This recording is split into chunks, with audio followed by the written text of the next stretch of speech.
ನೀವು ಚುನಾವಣೆ ಮಾಡಿರಿ, ನೀವು ಮಾಡಿಲ್ಲ, ನೀವು ಬೆಂಬಲ ಕೊಟ್ರಿ, ನೀವು ಬೆಂಬಲ ಕೊಟ್ಟಿಲ್ಲ ಅಂತ ಹೇಳೋದು ಈ ಸಂದರ್ಭದಲ್ಲಿ ಸ್ವಲ್ಪ ಅವಸರ ಆಯಿತು. ಸಚಿವರಾದಂಥ ಮಲ್ಲಿಕಾರ್ಜುನ್ ಅವರು ಮುಸ್ಲಿಂ ಸಮಾಜದ ನಾಯಕರ ಬಗ್ಗೆ ವ್ಯಕ್ತಪಡಿಸಿದ ಅಭಿಪ್ರಾಯಗಳು ಸರಿ ಇರಲಿಲ್ಲ. ನಸೀರ್ ಅಹಮದ್ ಅವರು ಕ್ರಮ ತಗೊಂಡು ತಪ್ಪು, ಮುಸ್ಲಿಂ ಸಮಾಜದ ನಾಯಕರನ್ನು ನೀವು ಕಡೆಗಣಿಸ್ತಾ ಇದ್ದೀರಿ ಅಂತೇಳಿ ಎಚ್ಚರಿಕೆಗಳನ್ನು ಕೊಡ್ತಾ ಇದ್ದಾರೆ. ಮುಸ್ಲಿಂ ಸಮಾಜ, ಇಡೀ ಮುಸ್ಲಿಂ ಸಮಾಜ ಕೇವಲ ಜಬ್ಬಾರ್ ಅವ್ರ ಸಲುವಾಗಿ, ಜಮೀರ್ ಅಹಮದ್ ಅವ್ರ ಸಲುವಾಗಿ, ನಸೀರ್ ಅಹಮದ್ ಸಲುವಾಗಿ ಮಾತ್ರ ವೋಟ್ ಹಾಕಿದ್ದಾರೆ ಕಾಂಗ್ರೆಸ್ಗೆ.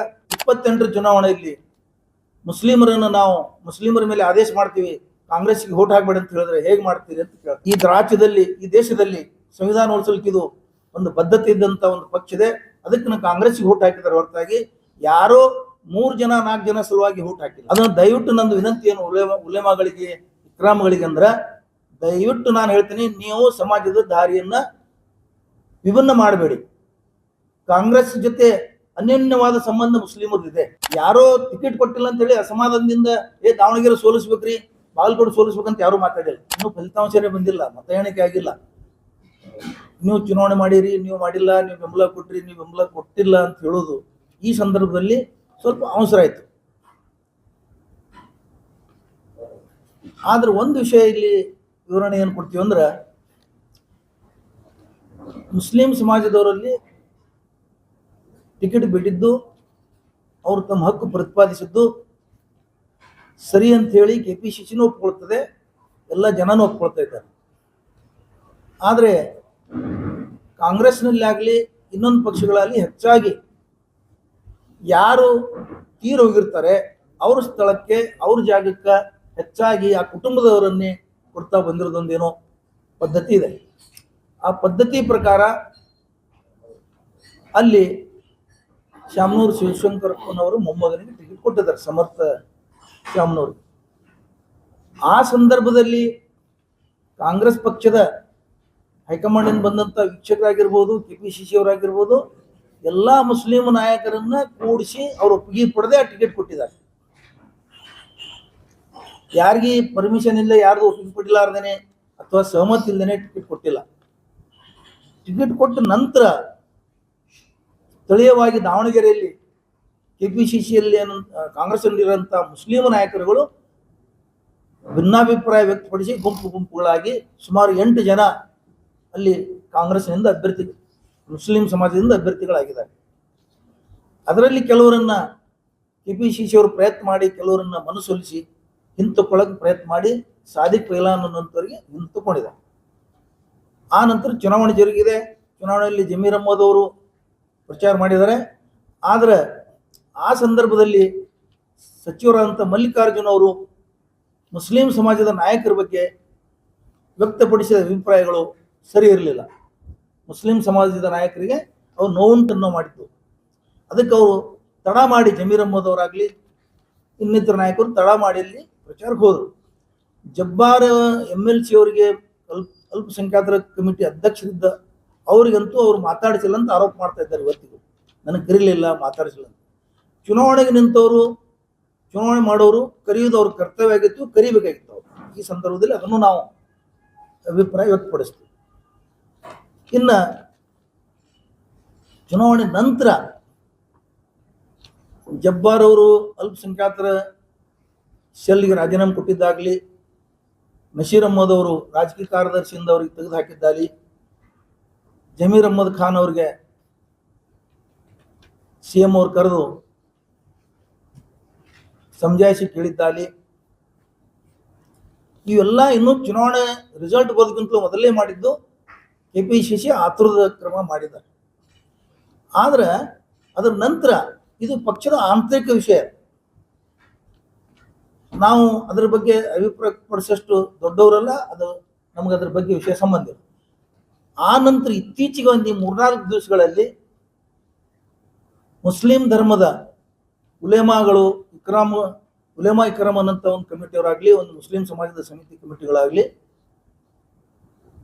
ಪತ್ರಿಕಾಗೋಷ್ಠಿಗಳನ್ನು ನಡೆಸಿ ಕಾಂಗ್ರೆಸ್ ಪಕ್ಷದ ಮೇಲೆ, ಸರ್ಕಾರದ ಮೇಲೆ ನೀವು ಜಬ್ಬಾರ್ ಅವರ ಮೇಲೆ ಕ್ರಮ ತಗೊಂಡು ತಪ್ಪು, ನಸೀರ್ ಅಹಮದ್ ಅವರ ಕ್ರಮ ತಗೊಂಡು ತಪ್ಪು, ಮುಸ್ಲಿಂ ಸಮಾಜದ ನಾಯಕರನ್ನು ನೀವು ಕಡೆಗಣಿಸ್ತಾ ಇದ್ದೀರಿ ಅಂತೇಳಿ ಎಚ್ಚರಿಕೆಗಳನ್ನು ಕೊಡ್ತಾ ಇದ್ದಾರೆ. ಈ ಸಂದರ್ಭದಲ್ಲಿ ನಾನು ಉಲೆಮಾಗಳಲ್ಲಿ ಒಂದು ವಿನಂತಿ ಏನು ಮಾಡ್ತೀನಿ ಅಂದ್ರೆ, ಉಲೆಮಾಗಳದು ಒಂದು ದೊಡ್ಡ ಇತಿಹಾಸ ಇದೆ. ನಮ್ಮ ದೇಶದ ಸ್ವಾತಂತ್ರ್ಯಕ್ಕೆ ಬಹಳ ದೊಡ್ಡ ಕೊಡುಗೆ ಇದೆ. ಕಾಳಾಪಾಣಿ ಶಿಕ್ಷೆ ಏನಾದರೂ ಉಲೇಮಾ ಇಕ್ರಮ್ ಕಮಿಟಿಯವರು ಅನುಭವಿಸಿದಷ್ಟು ಯಾರೂ ಅನುಭವಿಸಿಲ್ಲ. ಹೆಚ್ಚಿನ ಜನ ಕಾಳಾಪಾಣಿ ಶಿಕ್ಷೆಗಳು ಕೊಟ್ಟಿದ್ರು ಸ್ವಾತಂತ್ರ್ಯ ಟೈಮ್ದಲ್ಲಿ.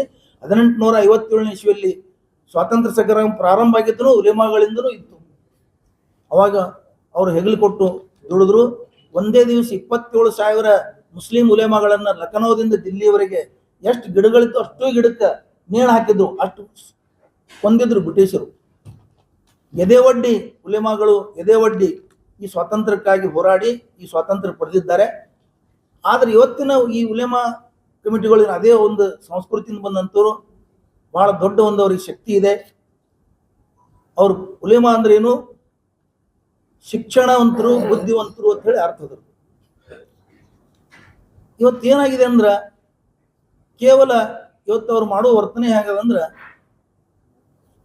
ಮುಸ್ಲಿಂ ಸಮಾಜ, ಇಡೀ ಮುಸ್ಲಿಂ ಸಮಾಜ ಕೇವಲ ಜಬ್ಬಾರ್ ಅವ್ರ ಸಲುವಾಗಿ, ಜಮೀರ್ ಅಹ್ಮದ್ ಅವ್ರ ಸಲುವಾಗಿ, ನಶೀರ್ ಅಹ್ಮದ್ ಅವ್ರ ಸಲುವಾಗಿ ಮಾತ್ರ ಹೋಟ್ ಹಾಕಿದ್ದಾರೆ ಕಾಂಗ್ರೆಸ್ಗೆ.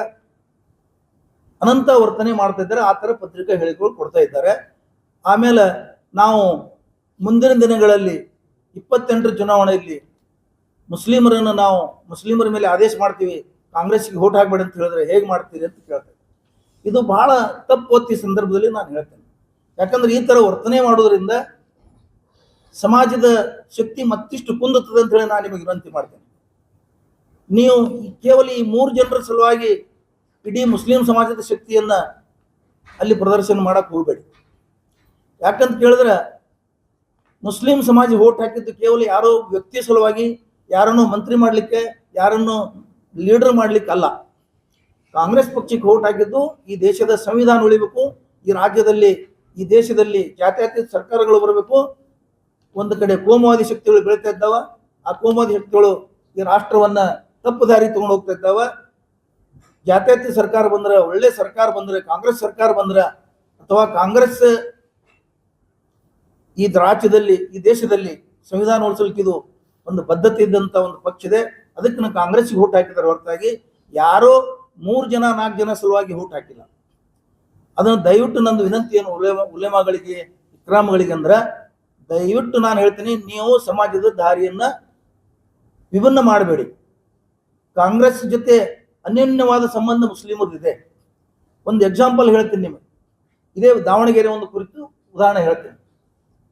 ನಾನು ದಿನ ವಾಕಿಂಗ್ ಹೋಗ್ತಿರ್ತೇನೆ. ವಾಕಿಂಗ್ ಹೋದಾಗ ನನಗೊಂದು 10 ಜನ ಸುಮಾರು ಭೇಟಿ ಆದರು.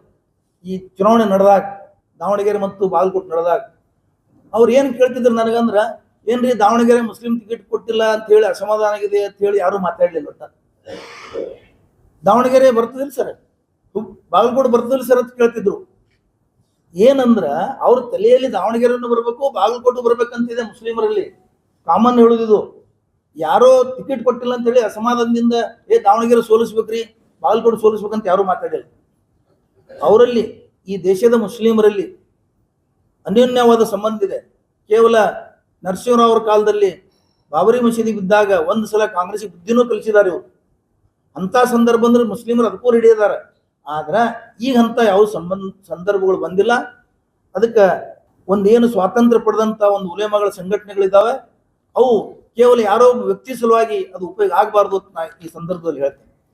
ನಮ್ಮ ಕಾರ್ಯಕ್ರಮಗಳನ್ನು ನೀವು ನೋಡ್ತಾ ಇದ್ರೆ ನಮ್ಮ ಚಾನೆಲ್ ಅನ್ನ ಸಬ್ಸ್ಕ್ರೈಬ್ ಮಾಡಿ, ಪಕ್ಕದ ಬೆಲ್ ಐಕಾನ್ ಒತ್ತಿ ನಮ್ಮನ್ನ ಬೆಂಬಲಿಸಿ. ಹಾಗೆ ನಮ್ಮ ಕಾರ್ಯಕ್ರಮಗಳನ್ನ ಲೈಕ್ ಮಾಡಿ, ಕಮೆಂಟ್ ಮಾಡಿ, ಅದನ್ನ ಬೇರೆಯವರಿಗೂ ವಾಟ್ಸ್ಆಪ್ ಮೂಲಕ ಶೇರ್ ಮಾಡಿ.